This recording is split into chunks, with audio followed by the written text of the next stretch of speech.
You're listening to PetLifeRadio.com. Is your pet stressed out? Does your pet need annual vaccines? Which pet is best for a child? Would you know if your dog was in pain? Pet Life Radio presents The Pet Doctor, where you'll learn everything about keeping your pet healthy and happy. From pet care, pet meds and grooming, to pet food, pet insurance, and dental care, this is the place to find out everything there is to know about pet wellness. Whether you have a dog, cat, reptile, or rabbit, you'll find answers for your pets straight from the vets, because it's your pet. Health matters. Please welcome your Pet Doctor host, veterinary media consultant and veterinarian, Dr. Bernadine Cruz. It can wake you up from a deep sleep. That sound that fills your soul with terror. Your cat's about to hurl. Where's it going to land? On the easy-to-clean floor, under the couch, or on your freshly cleaned carpet? If you're really lucky, it's on your bed or pillow. Cats and vomit seem to go paw in paw. Must be those pesky hairballs for which they're notorious. One of Pet Doctor's favorite guests is back with us today, Dr. Jane Brunt, Catalyst Executive Director. We're going to be chatting about the facts and fictions of hairballs in cats. We'll be right back after this short break. Please have a seat in the waiting room. The doctor will be with you shortly, right after these messages.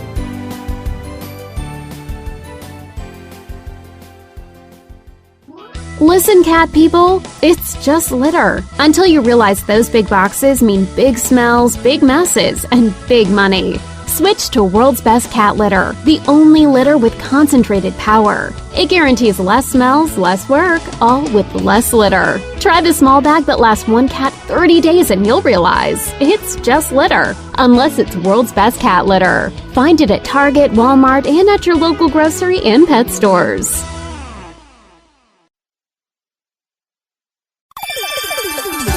Let's Talk Pets on PetLifeRadio.com. Welcome back to The Pet Doctor on Pet Life Radio with Dr. Bernadine Cruz. The doctor is in, and we'll see you now. Dr. Brunt, thanks for being with us. I know that was kind of a different introduction, but thanks for being with us. Well, thank you for bringing it up. Oh, very good. All right. For those that may not are familiar with your background, tell us a little bit about Dr. Jane Brunt and Catalyst. Jane Brunt is a cat veterinarian who is passionate about the health and welfare of pet cats and all cats, really. And I have owned a cat-only practice hospital in Baltimore, Maryland for 30 years now. It was the first in Maryland, and really enjoy connecting with cats and their cat caregivers and really the one-on-one in the office. There's nothing more rewarding than to have a conversation, whether it's about hairballs and the myths around that or about just keeping Delilah healthy, delightfully healthy. And about 8 years ago, there was some data released about the declining numbers of cats visiting veterinarians. And even though cats outnumber dogs as owned pets in households, the difference in the level of care they receive is really striking. So with that in mind, the Catalyst Council was formed as a coalition that really cuts across all channels to work together to raise the health, welfare, and value of companion cats. And we know that there are lots of opportunities to help cats and their owners, and we've been working together with not only veterinary organizations, but companies, and the sheltering community, in fact, has become an important part of the delivery of cat information and cat health and cat welfare. So that's what Catalyst Council is about, and thank you for this opportunity to share some of the myths about cats, because they're great pets. I totally agree, and I have 3. I've had dogs, and there's just something about a kitty. I got one on my lap right now, and it just, brings that blood pressure down, and I love it. But you're so right, Dr. Brunt, that too many times, a dog will come in, and it seems like it's been off for a day. It's just not meeting me at the door and wagging its tail and doing everything else. And then too many times it seems as though that cat walks through the door and it's on its last paw, or it's a cat, gee, when was the last time your cat was seen?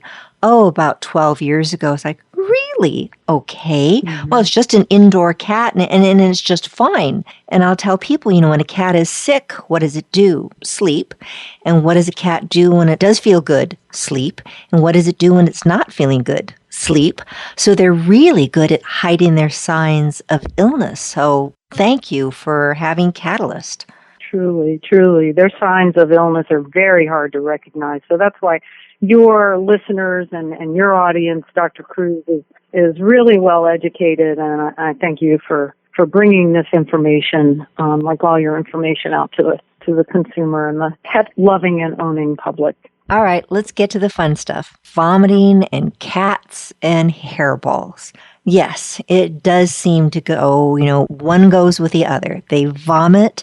A dog vomits every once in a while. It's like, that must be abnormal. But a kitty vomiting, people just seem to discount it, that it's not important. Oh, even if I didn't see a hair coming up, it must be hairball. Or they see a little bit of vomit. What is a hairball, and why do cats get them? Well, first of all, you're right. Chronic vomiting is very common in cats, so common that people think that it's normal when in fact it's not. What's common is chronic GI disease from a variety of reasons. And I like to tell people that cats groom normally, and they swallow their hair as a course of that grooming. Their little tongues are like those special grooming implements, and they swallow that. And if the gut is normal, if the GI tract is normal, that hair should be able to pass right out of the stomach, all the way through the intestines and out into the stool. And for those of you who have ever dissected a normal bowel movement of a cat, in fact, you'll see hair in it. So when a true hairball, the thing that looks like a Tootsie Roll, and it has what looks like saliva, gastric juices over it, when that is found on the floor and comes up, well, first of all, sometimes you have to look and see, is that a bowel movement or is that a hairball? And sometimes you have to smell it to know. That's a true cat owner that does that, yes. Right. Well, and usually you pick it up with toilet paper and flush it regardless. But the concern is that it's not normal. And if it is balling up in the stomach, then there's a reason for that is either related to excessive shedding or a skin problem, or in most cases, some kind of intestinal problem, usually a small intestinal problem. And if somebody is looking... Happy to go into those. There are... We will. Yeah. I think one of the things that's kind of fun, there's always a medical term for everything. And if you're playing Scrabble and you're looking for that word that is, 1, 2, 3, 4, 5, 6, 7, 8, 9, 10, 11, 12 letters long, contains a Z, the word, Dr. Brunt, for the hairball? Oh, trichobezoar. Thank you for that hint. That is such a great word. I mean, yes, when veterinarians say your cat has a trichobezoar, we can charge them more instead of saying that it's just a hairball. But what other species get hairballs? It seems like it's only cats we ever talk about. Oh, in fact, even the ruminants do. And when we were going through veterinary school, you might have remembered learning that ruminants, the cloven hoofed animals with 4 FOUR stomachs, they can get hair and cause obstructions, as can horses, get trichobezoars, and many veterinary schools happily display these large masses that are made of hair. So even in those species, it's not normal. And in cats, who are notoriously wonderful self-groomers, they're very common. But it does bespeak to underlying disease, and that's why it's important for people to know that hairballs aren't normal. All right. How many hairballs are cats allowed to still call normal? 1 a week? Yeah. 1 a year? That's a very good question. And oftentimes, because there's a continuum of frequency in it and it's an ever expanding, I generally use the rule of thumb that if your cat is vomiting once or twice a year or even once every season, okay. But then as it progresses, as it almost always does, and you're starting to see it once a month, twice a month, and then, in the severe cases, they'll come in, the owners will bring them in, and they're vomiting more than once a week, then that's been a progressive, ongoing thing for some time. So that's when you really have to get serious about discovering the problem. But even before that, educating people about, if this is something that's problematic and ongoing, we need to try and figure out what to change or what to do before it progresses to something more serious. Which breeds are more at risk? You would seem that it's going, or I should say, what breeds, what ages are more at risk? It seems common sense. Yes, it's those long hair Persian cats with those great coats that, oh my goodness, that fur is going to get stuck in those little exfoliating tongues of theirs. So any of the long-haired cats, especially if they have a dense undercoat, are going to swallow more hair. Of my 3 short-hair cats, that is of most concern is the oldest, and in fact, he has been worked up for it, including biopsies to determine the nature of his problem, and right now it's just inflammatory. So we're managing that from that knowledge perspective, and that's what's really important, is to find out what's going on down there to cause it. So, here you're saying biopsies, and people are probably listening going, this is just a cat that's spitting up. That seems to be overkill for just a vomiting cat. So define what is vomit, if you could, Dr. Brunt? Of course. Vomit is the reverse. It comes from the stomach or below, compared to regurgitation, which is contents that come from the esophagus before it reaches the stomach. And if there is vomit that happens to have a little hair in it, that's one of the challenges, is that people think that that's a hairball, that the vomiting is occurring because of hairballs, because they see a few flecks of hair in it, when in fact the vomiting is being caused by something else. And it's not to say that on day 1 my cat's been vomiting once a month or even once a week. Day 1 that we need to biopsy. Certain steps along the way, we start with the easy things. Number 1, making sure your cat has been checked for intestinal parasites and is on regular preventive for that. Because even if they don't go outside, cats are at risk for getting certain types of parasites. And those include intestinal parasites from various sources that you don't think about, the bugs that come inside, and soil and plants, and you know how much cats love to chew plants. So those are sources for cats, even if they never step outside, if they're truly indoors cats, that can be a source of intestinal parasites. So making sure those fecal tests, which usually are done once a year anyway, are taken care of and negative, and the parasite prevention is being done on a regular, usually a monthly basis, now that they're really good and effective general parasite control methods for internal parasites. And some, Dr. Brunt, that are really easy to give, so you don't have to go, oh my goodness, I'm not going to be sticking a pill down my cat's throat.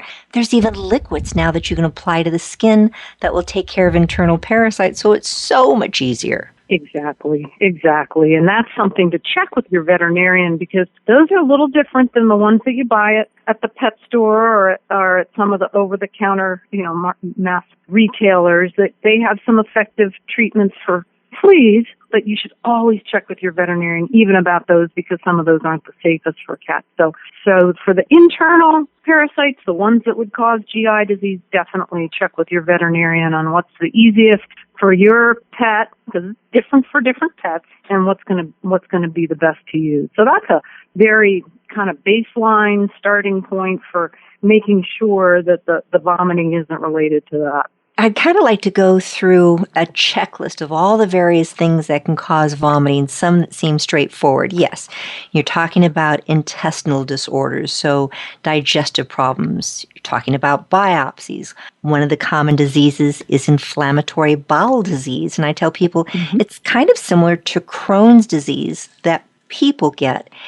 And one of the hardest things, trying to find the cause, even with biopsies, sometimes they'll just say, boy, it looks like inflammatory bowel disease, but what's causing it, doctor? Well, we'll work on that one because we can't tell you specifically from that biopsy. But the continuum of inflammatory bowel to cancer, I'd love to have you chat about that a little bit. Yeah, and that's the real important take-home, is that even if you find, and I hope if you have to get to a point where there's a biopsy needed, even if the cat owner finds that it's inflammatory bowel disease, well, that's something to celebrate, because that's something that we can manage with anti-inflammatory medications, be they cortisone or other steroids or other kinds of medications that reduce the inflammation, because the risk is in not treating the inflammation, even if you can't find the cause, and then having the chronic repeated inflammation go down the path toward GI lymphoma. In most cases, small cell lymphoma, but in other cases, which is manageable, in other cases, more serious types of GI cancer. And in the early stages, even with biopsies, that can be a little bit hard to detect. So knowing that information helps the pet owner and helps the veterinarian be better for intervening earlier and trying to get to the root of the problem so it doesn't progress. When I've told some of my clients that my concerns are, is this inflammatory bowel because it's been going on now for quite a while, or has it progressed into cancer and all the various testing that's available for that, they look at me as like, how could something like inflammation cause cancer? And the simplistic analogy I have is, here I am in Southern California. We have a gorgeous beach. You go out there and you get that suntan time after time after time. Well, sometimes you get a burn. Your body usually forgives you. You might get a little bit leathery skin, but if you do it long enough and you're unfortunate enough, you can get skin cancer because of that. And they go, oh, now I understand. That's a really good analogy, because that they can see, where the vomiting and the internal inflammation, it's a little more behind closed doors, under wrap, if you will. Under fur, yes. Exactly. But that brings up another avenue that I always like to, especially in the early stages, like to explore, and that's the possibility of some antigen, some diet protein causing an immune stimulation and almost like an allergic reaction of the GI tract. Hold that, let's tease, so make sure everyone comes back after the short break, because people changing diets on their cats happens all the time, as you well know. So let's talk about it right after this short break. Please have a seat in the waiting room. The doctor will be with you shortly, right after these messages.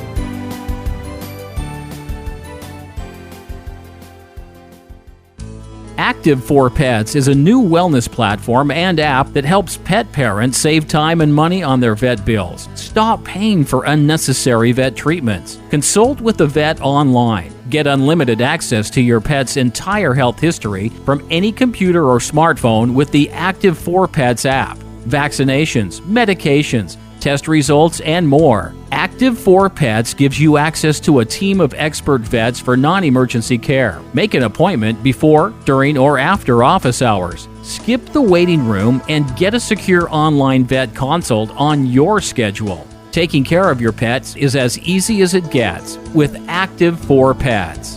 Ready to try Active for Pets? Listeners get 40% off a one-year membership. To get this great offer, use promo code PETLIFE on the sign-up page of active4pets.com. That's ACTIV, the number 4, PETS.com. Or call 888-512-2848. Hey everybody, this is Tim Link, the host of Animal Rights on Pet Life Radio. Got some exciting news for you here today. My audiobook is now available. Wagging Tails, Every Animal Has a Tail is now available in audiobook form through audible.com, amazon.com, and iTunes. It's a collection of 32 conversations I've had with the animals. It's a fun, interesting, heartfelt book that's suitable for all age groups. So everybody pick up a copy of the audiobook, Wagging Tails, Every Animal Has a Tail. You'll be glad you did. Let's talk pets. Let's talk pets On Pet Life Radio. Pet Life Radio. PetLifeRadio.com. Welcome back to the Pet Doctor on Pet Life Radio with Dr. Bernadine Cruz. The doctor is in, and we'll see you now. Dr. Brunt, Catalyst organization is marvelous. This information that you're bringing out to people on something that seems so simple, like, that vomiting cat must be the hairball. You were talking right before the break about diet, and people will come in, what are you feeding? Because your cat's been vomiting. Oh, I went from this food to this food to this food to this food, or I went to grain-free food because that is what I was told at the pet store is going to be the best thing for the kitty. Please enlighten us about diets and cats and vomiting. Oh, boy. that's a whole show. Yeah, and then some. The reality is that any protein can trigger an immune reaction. That's like some people are allergic to bee stings and walnuts, and they can get allergic reactions to more than one thing. But sometimes in food intolerances in cats, it's something that happens over a period of time. So it's not necessarily that they change the food and introduce something new. It could be that the cat's been eating fancy feast all its life and all of a sudden it's vomiting. And it's not necessarily, probably even, that it's to fancy feast in general. It's probably a sensitivity, a hypersensitivity or an allergy, a food allergy that's developed to commonly fish, commonly dairy products, commonly chicken and beef. Those are the categories that are commonly found when there is a true food hypersensitivity. And we think that's in about 10% of these vomiting cases. And in that case, doing testing, blood testing certainly is a little less specific, but what can be done is introducing a diet that is made up entirely of protein sources that the cat has never, ever been exposed to in the past.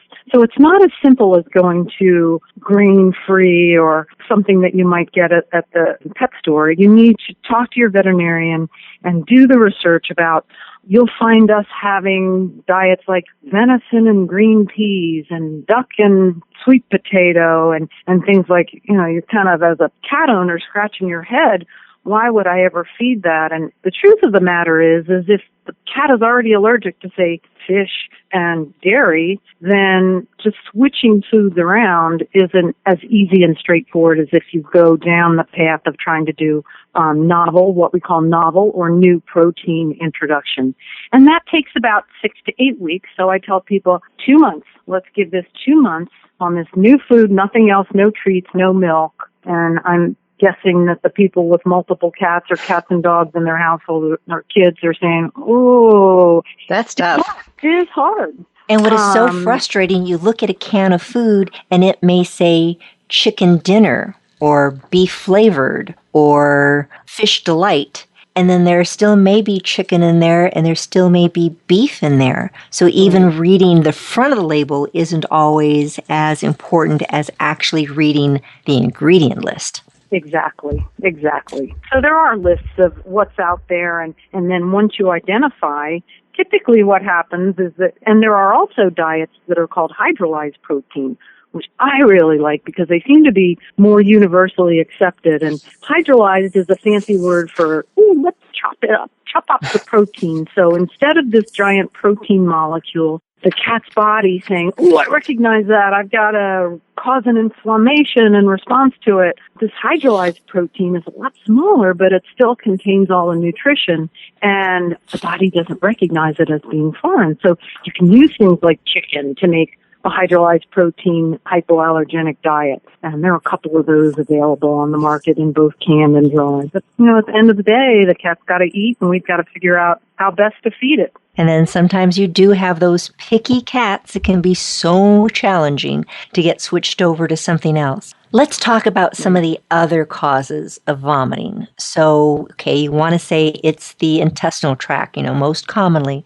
But we also know that there's other internal organs that can cause issues like liver and kidneys, pancreas, gallbladder. With that first workup, yes, checking that stool sample, so important. But oftentimes I'll say, I want to run a general blood and urine panel to check for internal issues. My cat's just fine, it's vomiting. Talk a little bit about the liver, the kidneys, the pancreas. And the thyroid, too, because that's one of the most common organ dysfunctions that we see, and that regularly causes vomiting. And so checking those different levels on initially just a general comprehensive panel, chem screen you might call it, or general health profile, or different labs do have different names, but you want to get a cross-section of blood sugar to check for diabetes and liver enzymes and the different proteins, and as well as a blood count, because there could be infection or inflammation that gives you a clue with the blood count. So that's a good basic starting point that's non-invasive. And then, doing it routinely before they start having problems, too, is great. Oh, sure, because then you have a baseline, and then you can follow the trends. Chronic kidney disease is one of the most common progressive ailments that cats get. And when we can get a baseline when they're young adults, say 2, even earlier than that, if we're going to get lab work before they're spayed or neutered, or dental at the age of 2 or 3 when they need it at first, then you've got the baseline, and then you can follow that through the years. And having that really best is that annual trend. If there's not a problem, to follow it annually, and then see if there's any change in the kidney values and what you see in the urinalysis. And then to add to that, Dr. Cruz, I'll say that there are some very nice, what we call GI, gastrointestinal panels that labs will offer to give some more insight specifically into GI disease, not necessarily what the cause of it is. I mean, there's so many things that can cause issues, even neurological problems. So if your cat has a brain tumor, horrible to say, that can cause vomiting, poisoning, different things. You were talking earlier about cats loving to eat plants. Somebody gives you a plant for a holiday, or you just see this gorgeous plant at the nursery, and there's so many times, I'm looking at, what's the light requirements for this, and what's the water requirements. Sadly, it seems, I don't think I've ever seen a notation saying that something is poisonous to a cat or a dog. Yeah, and that's a tough one. I think you're very good, and other media specialists are very good at, during the holiday seasons, to put out the warnings. And of course, the ASPCA has the Poison Control Center, and there are lots of lists of what's toxic and what could just be a gastric irritant. Case in point would be the poinsettia, which isn't really poisonous, but it can cause vomiting. So yes, swallowing plants. And honestly, I have to ask those questions sometimes in the context of thinking, is the cat chewing the plant because it has has an upset stomach and it's trying to quell the nausea on its own, or is the plant that it's eating the culprit? And so sometimes it's a which came first situation with plants. And I have to add that so toxic are the Easter lilies and members of the lily, Lily family, is that when cats ingest even the powder from the stamen or chew on the leaves, they can get a very life-threatening, irreversible acute kidney disease. So keeping those plants, being aware of that, especially during the holidays, and keeping those plants high or not even bringing them into your home to prevent that acute vomiting. Definitely so much safer. Constipation. This just seems like, how can something at that end cause problems at the other end? But I think, as I'll sometimes tell people, they're just so full of it. There's no more room, and what caused the constipation in the first place. But constipation is a real problem for too many cats. Seems in my hands that I see many more of the senior kitties coming in with the issue, and they go from constipation to constipation gone horrid, ostipation. It's not a great subject to talk about. Hopefully nobody's trying to eat right now, but Dr. Brunt, could you address constipation, ostipation? Really. And again, it's a progressive kind of problem that when your veterinarian examines your cat, one of the things that they're doing is feeling the diameter of the colon that is storing and propelling the feces, which should, in a normal cat, come out with the diameter of perhaps your finger and be normal little logs. And if the cat's having trouble, or initially they're a little bit bigger, then, or the veterinarian, when the veterinarian feels, this colon feels kind of full, tell me more about the bowel movement habits, because what happens as they age is a couple things. The motility can have a problem, the motility of the normal peristalsis of the GI tract to help keep things moving can slow down. And so the fecal material that ends up in the colon just doesn't move out as normally and as readily. And cats, especially if they have kidney disease, tend to dehydrate more easily. So when you have feces that's starting to back up in the colon because it's not getting moved out, and the body trying to continue to absorb water to maintain its proper fluid balance, especially in chronic kidney disease cats that are losing fluid from their kidneys, then even though they're drinking like crazy. Yeah, because they're just losing it in their kidneys and in their urine. So what can happen is that you can get this, I call them tomato juice can sized colons backed up and filled with big, huge, long German Shepherd sized poop. Yes. Yeah, exactly.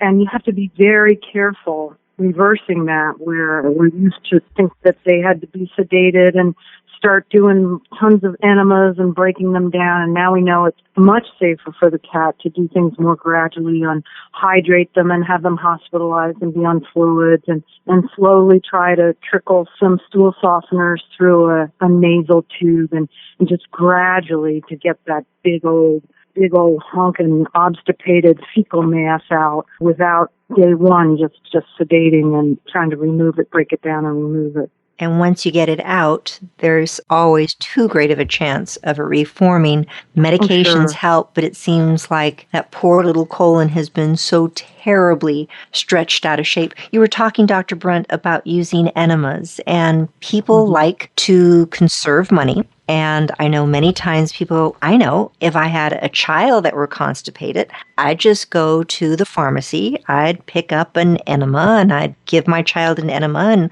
life would be back to normal. Life is good. What are the concerns about somebody doing that?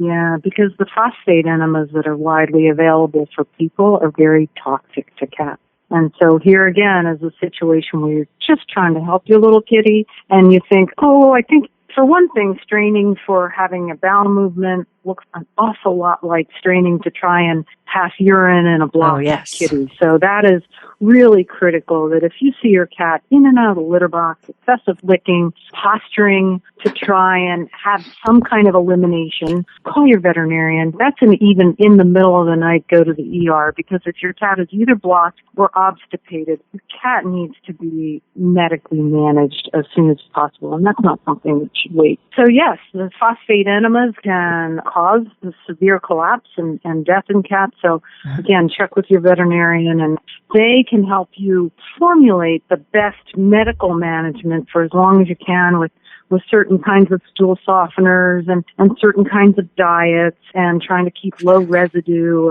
and trying to give things that help that peristalsis, to help keep that colon, keep things moving along. So those are cats that we watch very carefully, but can most often be successfully managed with just proper attention and medical care at home. All right, another thing that can cause vomiting in cats, and so many things can do it. Thankfully, it seems to be much less common in cats than dogs. And I will say dogs like to eat first, think later. So intestinal foreign bodies. But cats can eat strange things. I love it. They have a competition amongst veterinarians yearly to send in photographs of the radiographs they've taken of the craziest things they've ever seen and removed. And it always seems to be dogs, large breed puppies, that have eaten things from socket wrenches to fishing poles to a toilet brush to something like 13 or 14 golf balls. With you having been in a solely cat practice for as many years as you have, what's some of the craziest things you pulled out of a cat? Well, certainly the things that are insidious and around but happen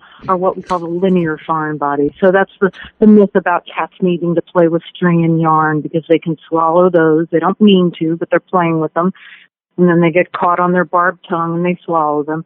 And that string or thread or yarn can work its way partly through the intestinal tract and then start to get lodged and saw its way through the intestinal tract. So that can cause vomiting and be very serious unless it's surgically, in almost all cases it needs to be surgically managed. But here's an interesting thing.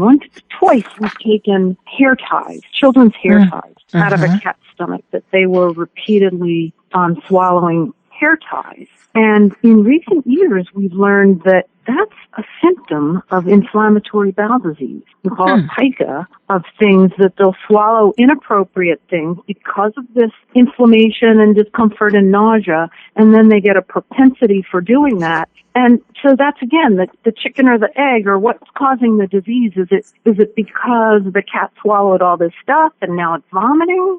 Well, yeah, except the cat has underlying disease and it's swallowing this stuff and it's vomiting. Is that why it's chewing on plastic or chewing on wool, things like this? Yeah. Yeah, well, bull sucking as a young habitual activity can be because they were weaned too early, or it can be an obsessive compulsive disorder, and then those cats can swallow lots of things that are like wool and get obstructions. And what was the other thing you mentioned? Plastic. Oh, plastic. Yeah. Cats that lick photographs is a common one. They rarely eat enough to get them obstructed, but there are lots of cats that will pull thin plastic bags or destroyed plastic bags and swallow some bags that are around, and that can cause an obstruction. Here again, now we're tuned into, well, we think if we have to remove something like that, we're going to biopsy that stomach at the same time, that stomach and small intestine at the same time. Good idea. Fortunately, people are, trying to keep their cats away from those, but when it is a repeated problem, find out why there's a problem. All right, so now we know all these various things that can cause problems. Don't have a lot of time. We can go on for hours on each one of these subjects. Yes. But treatment. You mentioned brushing the cat. How about if you have this long hair cat, it doesn't like to be brushed? How about lion cuts? When you get you leave long hair on the head, little paws, and the tip of the tail. Yeah, aren't they adorable? So a foot down, and that sometimes helps with them swallowing the hair. And how about diets? It can help. And diets will, there's so much around hairball diet that it maybe the extra fiber might help vomiting, and that's always a path to take. And there are lots of anti-nausea medications that can be given to help allay some of the signs. That's frequently what we'll do when we find just inflammation, or if we need to try and treat the symptoms before we find the ultimate cause, is that we'll try a combination of things that include medication for anti-nausea and diet change, and maybe even a food trial first with hypoallergenic diets. Sometimes people will think, again, we're getting back to hairballs, oh, this is a hairball. I'm just going to give it some butter, or I'm going to give it some olive oil to help pass it through.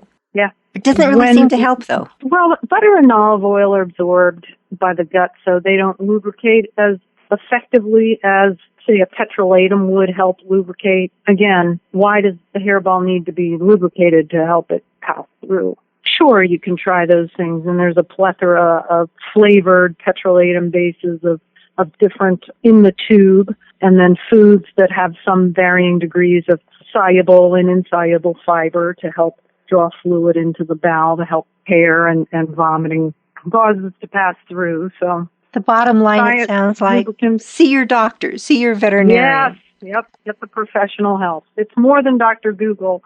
Dr. Google can't put their fingers on your cat's tummy. Sounds wonderful. We've been chatting for the last half hour with Dr. Jane Brunt. She's the executive director of the Catalyst organization, an executive council director. So thank you so much for being with us today. You always have wonderful information.